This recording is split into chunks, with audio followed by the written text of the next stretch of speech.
So the NASA moon mission is delayed again. Yeah, that's right. The Artemis program, which started in 2017, delayed their moon mission once again till this time, 2027. So check this out by contrast. The Artemis program, which was started in 2017, is delaying their moon mission till supposedly 2027 at the earliest. Well, the Apollo mission started in 1961, and supposedly they landed a man on the moon in less than 8 years. Guys, you following what I'm saying here? It took them less time in the 1960s to build their program all the way to the moon than it takes now. So the logical conclusion is, guys, they're not going back to the moon anytime soon because they can't go to the moon and they never could. I mean, you guys don't really believe they live streamed from the moon in 1969 and talked to the president from a landline in 1969. But they can't go today. Come on, guys, just admit it was silly to ever believe them. NASA, not a space agency. Alright guys, I just have a couple of questions. Maybe you guys can help me answer this. So they're telling us that the moon is 238,000 miles away, and they're also telling us that Mars is 199 million miles away. And yet we have a Mars rover on Mars giving us videos and pictures. But just in case you guys forgot, Mars is also spinning around the sun like we are. Now again guys, all I'm doing is just asking questions.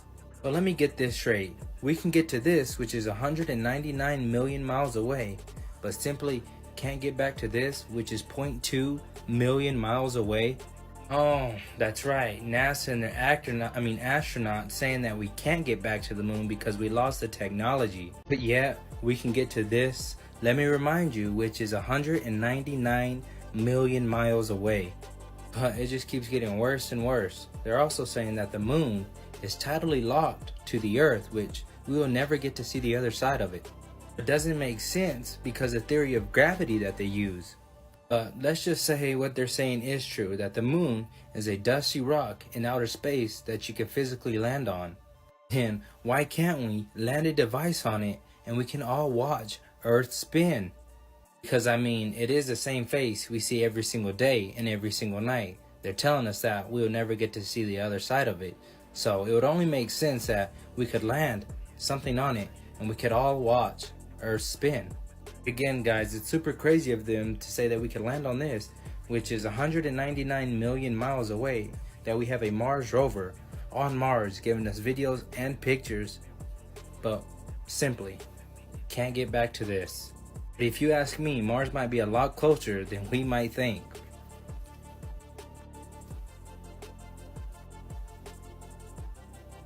Like seriously guys, come on. Nobody that believes in flat Earth thinks that the Earth is suspended in space and that it's just a pancake and that we're the only ones that are flat. Space is fake. It's just us. Yes, we are special. We're created by God. When I was younger, I loved astronomy, but it's not real.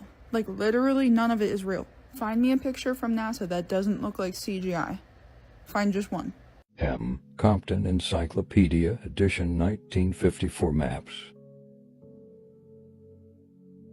This is from 70 years ago. An altered knowledge. I recommend getting at least a 50-year-old encyclopedia set or older for anyone looking for real truth. Check out what a difference a decade makes. We got these two encyclopedias. They're 10 years apart. One's 1950 and the other one's 1960. Check this out. We got these at a thrift store. No, we didn't. Okay, whatever. It's a flat map, guys. Flat map. 1950s. 1950 Encyclopedia Americana. Look at that.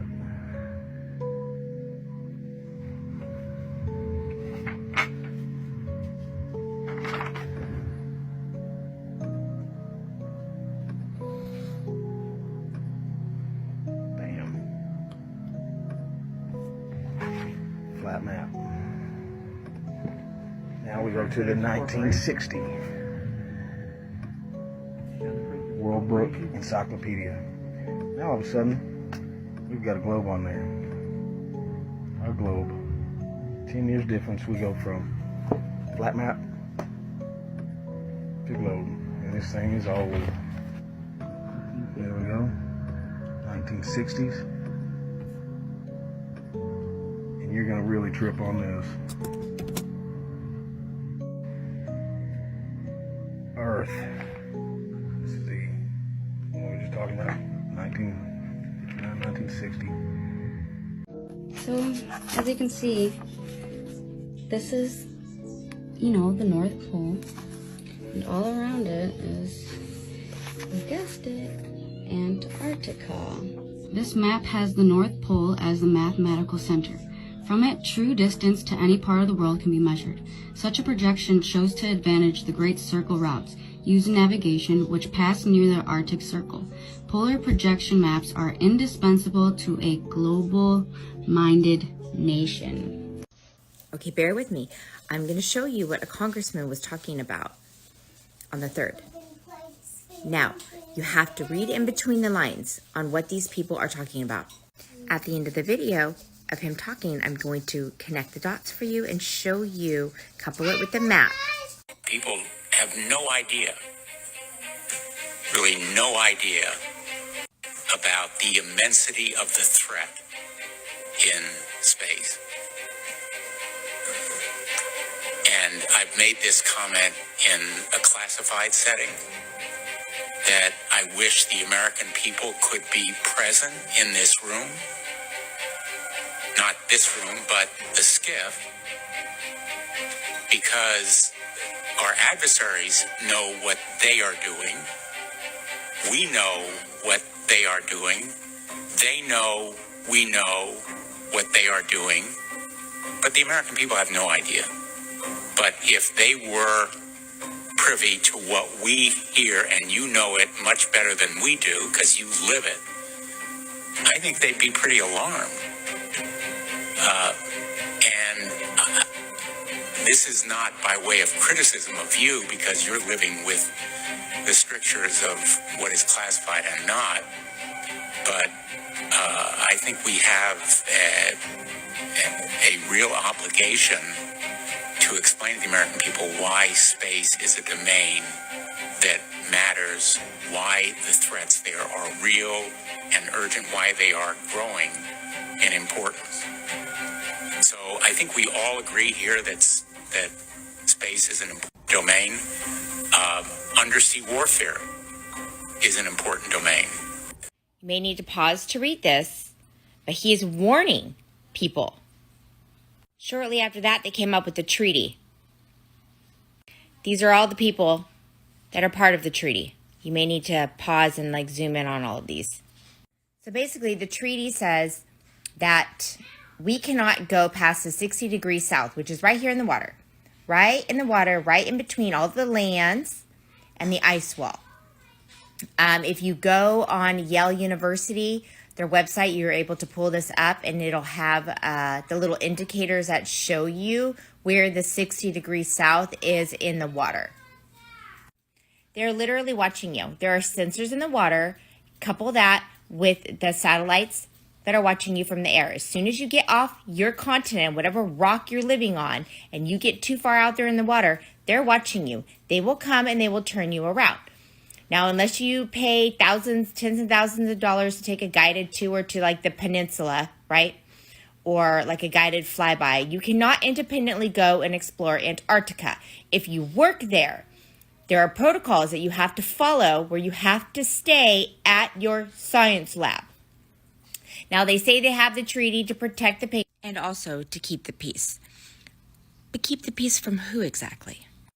And because I know you guys won't go look things up for yourself, I'm going to go ahead and show you where the 60 degrees south is on the map. And I'm going to show it to you in the treaty. The provisions of this treaty shall apply to the south, 60 degrees south. All ice shelves. Coming back to the Gleason's map, now I'm going to zoom in on it for you. 60. Arctic Circle. This is the ice wall. Keep in mind, these world organizations use that map as their logo. They all know.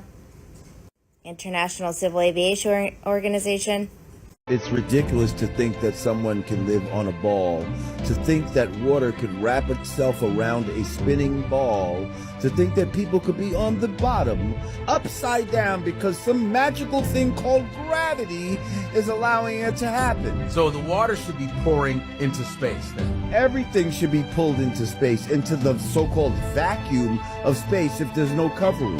If we have no covering, our atmosphere, our waters, everything should be sucked into. So you think we're in a dome? Absolutely.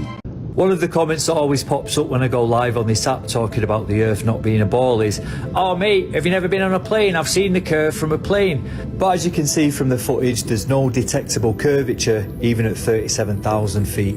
But what I did notice is all the tiny black particles stuck to the window of the plane, and we know what that is, don't we? But the main thing that this video is representing is the fact that the horizon is always going to rise to meet the eye level of the observer, because looking out this window of the plane, I wasn't having to tilt my head down because the Earth was curving away from me. The horizon was rising to meet the eye level of me, the observer, because it's a plane. It's a convergence point. So in my opinion, we don't actually have a physical horizon. It's simply the sky meeting the Earth due to perspective. At what point does sea level become sea curve? The physics of this stuff tell us that it will always seek to find and maintain its own level. And just a reminder, we're told in the opening chapter of the Bible, Genesis, that God separates the waters. It creates an expanse between the waters above to separate it from the waters below, and he calls it the firmament. In the firmament, he places the sun, the moon and the stars for days, months and seasons. So for me, the physics of water, observations in nature, what we see, feel and observe with our own eyes tell us exactly what's going on, and the heliocentric model is completely flawed at this point. This isn't theoretical anymore. We can see what's going on, because the truth is always in plain sight, as it always has been. And the deceivers of the world, they're struggling now. They're panicking because we're starting to see through the lies. And on the other side of the lies being torn apart and the truth being told, we have the freedom.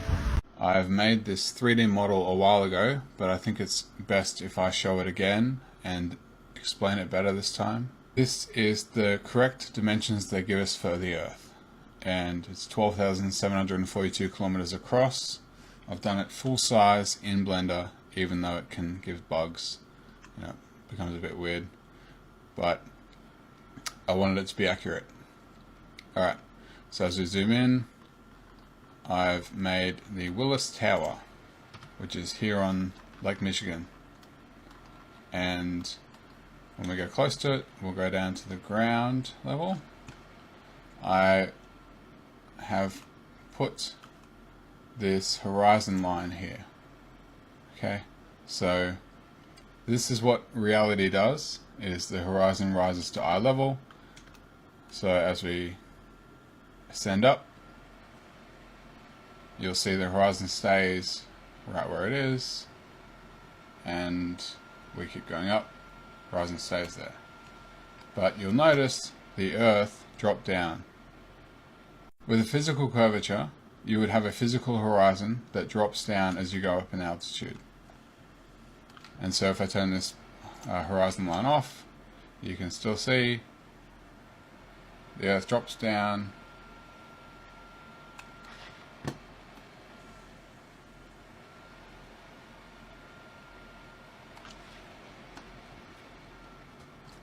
Put the horizon back on. This is where the horizon is in reality, but this is where it would be on a ball. And if you go up to, this is how high planes fly, 30,000 feet. That's how tall this marker is. And we sit on top of it. This is how it would look like from a plane. This is how it actually looks in reality, and this is how it should look if we lived on a ball, all the way down there.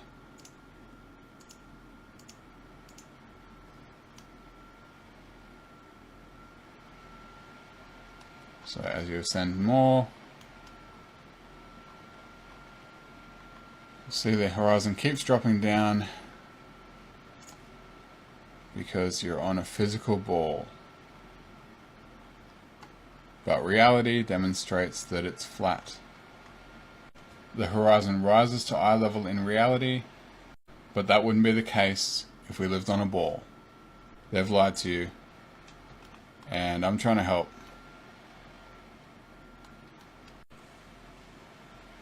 That horizon stays exactly where it was, but the curvature is all the way down there, and I'll prove it.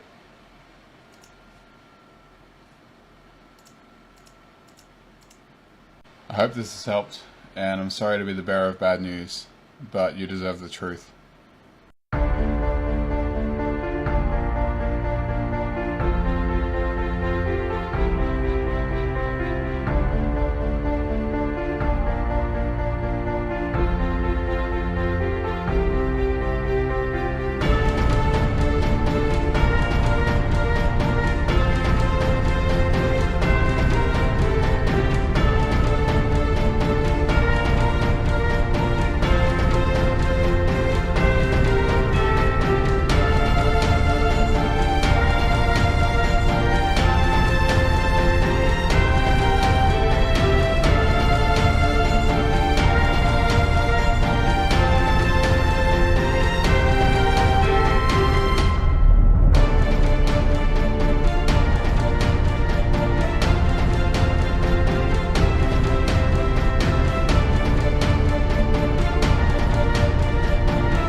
It came in the mail and y'all are opening it with me. Ooh. Smell it. Woo!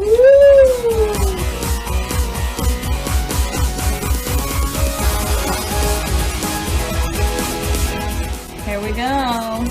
The flat Earth map dates back over 1,000 years. This map is credited to being created by a Persian astronomer. His name was Al-Biruni, and he lived between 973 AD to 1048 AD. It's the official map of the United Nations and also the United States Geological Survey. It used to be present in many places before the creation of NASA and the Antarctic Treaty in 1959. Here you see it with Admiral Byrd. This map has been restored by Dmitry from Russia with suggestions of mine, Idialenkar. Known by my YouTube channel Flat Earth Banjo, I asked Dmitry to include the Bermuda Triangle and Point Nemo, a place deep in the Pacific where NASA buries rockets. Then Robert Tozzi, a professional mapmaker, came along and enhanced the map even more. There are many people now selling this map online, but if you could order it from my online store, I would greatly appreciate it. Visit my online store now and order one of the items. I humbly thank you.